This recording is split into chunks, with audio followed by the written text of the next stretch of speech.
You won't believe the book that I found to read this week. It's about crummy, crazy coronavirus, no pal days. I'm going, what? I saw this and I thought, okay, we've got to read this because it's about some girls and they're going through exactly what we're going through. I thought we had to read this. The back of the book says, have you ever felt crummy? Oh yeah, me. That is exactly how Patricia and Grace felt when their mother told them that they had to stay home and away from friends because of the coronavirus. Then one day they had a surprise that would change their lives forever. I wonder what's going to happen. And this book was written by a grandma for her grandkids. And you will notice that her grandkids' names are in the story. She says, I dedicate my book to my grandchildren, George, Grace, and Patricia, and my nephew, Jacob. Well, let's read, right? Crummy, crazy coronavirus, no pal days. Written by Mary Ann McMahon. Illustrated by Moran Rador. Okay, here we go. Have you ever felt crummy?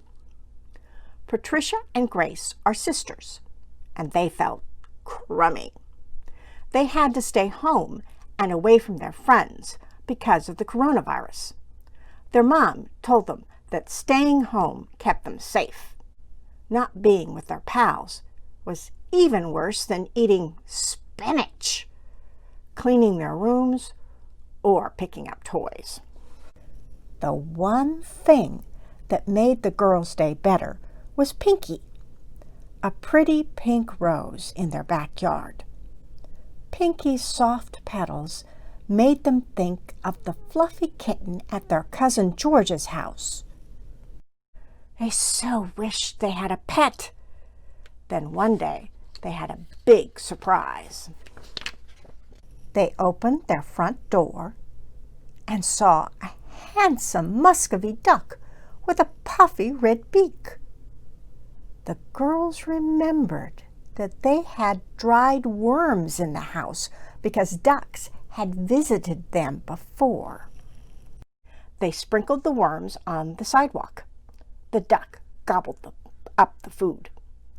Patricia told Grace, "This big roly-poly duck must be a boy." Grace replied, "He gulps food just like Cousin George. Let's call him George." Suddenly, the girls heard a clap of thunder. George the duck got scared and ran down the street. The girls hurried after him. Then it began to rain. They didn't care about getting wet. They cared about George. They found him hiding safely in some bushes. So they ran back home. George had made their stay-at-home day so much better. The next day, George came to visit again while the girls were playing outside. He shook his tail feathers and bobbed his head up and down. Grace had read that Muscovy ducks show friendship with their head and tail feathers. When the girls sprinkled food on the sidewalk, George did something amazing. He ate more than the worms. He snapped at mosquitoes and swallowed them too. "Wow," said Grace. "Daddy will love George. He hates mosquito bites." While George continued eating, the girls went to say hello to Pinky the rose. When they came back to see George, he was no longer there. Patricia shouted, "This duck is just like Cousin George. Sometimes he is unavailable." "Yes," Grace said. "When we ask George to help pick up toys, he tells us that he is unavailable." Grace and Patricia did not see George for another week. When they fed George this time, he did not look at them. Patricia whispered to Grace, maybe George left last time because we went to visit Pinky the Rose. He's scared we will disappear again. Grace and Patricia both patted George on his back. After George finished eating, he shuffled away, wagging his tail feathers and bobbing his head. He was still their friend. He settled on the soft grass under the oak tree, looking as happy as a kid at a birthday party. Suddenly, a squirrel jumped from the tree and landed on top of George. He lifted his wings and flew away. Then, Grace and Patricia's mother had a coronavirus talk with them. She told the girls that they must stand 6 feet away from others and wear a mask to stop the spread of the virus. So, the next time George visited, they wore their masks and kept their distance. George seemed puzzled and hurried away. The next day, the girls sadly discovered that Pinky the Rose was not on the rose bush anymore. Roses only last so long. Then they noticed the jumpy squirrel smelling a yellow rose. "Let's call this yellow rose Sunshine," Patricia said. Later, they spotted George with a boy down the street. They waved to George, but he turned away. "Grace, George likes boys better than girls," shouted Patricia. Grace sadly replied, "Sunshine the yellow rose is our only friend now." 2 days later, George was on the girls' front lawn. They put on their masks and ran outside to put some food down for George.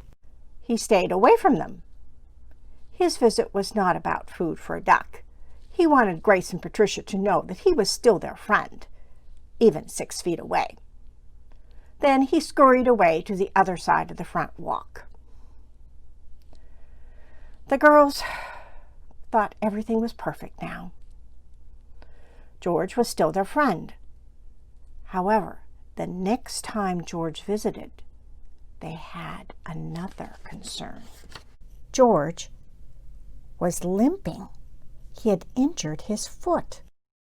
Patricia had read that turtles sometimes attack ducks. She wondered if a turtle had bit George's foot. George stood near the flower garden and looked away. He did not want Grace and Patricia to come near him. He just flapped his tail feathers in friendship. When he left, the girls were worried about George. To feel better, Grace went inside the house. She put on a pretty apron and decorated some freshly baked cookies. Patricia stayed outside and drew a crazy chalk picture of herself on the driveway. When Patricia and Grace spotted George again, he was sniffing flowers in the neighbor's yard. His foot was better. Patricia yelled. She yells a lot, doesn't she? "I wish I was a duck like George. I could go everywhere." Grace replied, "George can go everywhere, but he's had tough times too. A squirrel jumped on him and he hurt his foot. George always finds ways to make himself happy." George waddled to the flower garden and plucked 2 flowers with his beak. He put them on the ground 6 feet from the girls. They picked up the flowers and thanked him. George had made the girls stop feeling sorry for themselves. They decided to think of fun ways to entertain themselves. Grace painted a picture of Pinky and Sunshine. Patricia told Grace, "Your picture is pretty, but not as pretty as Pinky and Sunshine." "Real roses disappear," Grace said, "but a rose picture lasts forever." Patricia painted a picture of George. Grace said, "You painted George crazy colors. George is black, brown, and green." "Well, an artist does not have to use real colors," Patricia replied. "I liked these colors and thought they would look handsome on George." The girls had a message for the coronavirus that causes COVID-19. They decided to write a poem. Fun Duck Day, 6 feet away. Until there's a vaccine to cure COVID-19, with a duck we can play, staying 6 feet away. Gracious George, we adore, when he waits at our door.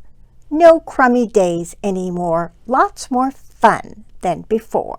Then Patricia and Grace picked up their toys and cleaned their bedrooms. They both liked their super terrific clean rooms. For lunch, their mom made a spinach salad with strawberries. The salad was yummy. They liked spinach now. George showed the girls how to turn crummy coronavirus days into chummy fun days. Maybe ducks are smarter than people. Thank you, George, for your wisdom. The end. Did you notice something in the poem that Grace and Patricia wrote that was not correct? I bet you did, because you guys are smart, right? Their poem, they said, "Until there's a vaccine to cure COVID-19. And I thought, wait a minute. No, vaccines, that isn't how vaccines work. They don't cure a disease. They just stop you from getting sick from the disease. But I figure you guys figured that out, right? And as you know, I bet you your parents may have mentioned, or you may have seen it yourself, they're now distributing 2 different vaccines to stop people from getting COVID-19 in the United States. But they're just getting started, and it's going to take months before everybody can get it, because there's like 300 million people in the United States alone. And we can't all just rush to the doctor's office and say, "Okay, give me the vaccine right now. I'm ready," because, you know, there's 300 million of us, right? It's going to take a while. So we're still going to be wearing those masks for some months to come. But that's okay, right? We'll get through it. And I know Pastor Becky, Pastor HT, your parents, everybody in the whole world, I think, has been praying that they would find a vaccine that would work. And bingo, wow.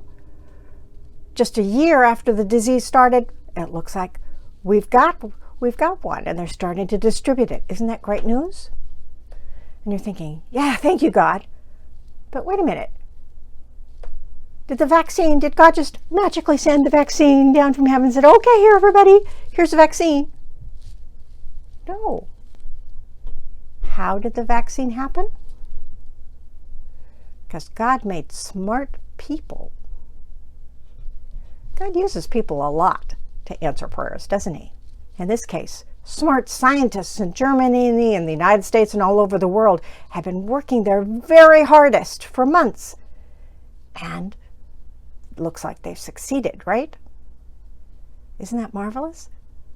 You know, each one of you has some special talent. Now, you may not invent a vaccine to save a terrible disease someday, but there's all kinds of things that you will do that will make this world a better place.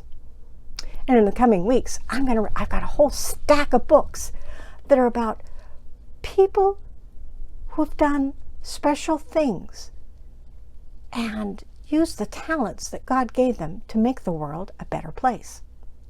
I'm excited to read them. And I'll see you next week, and we'll start with a new book. Okay? Bye. See you next week.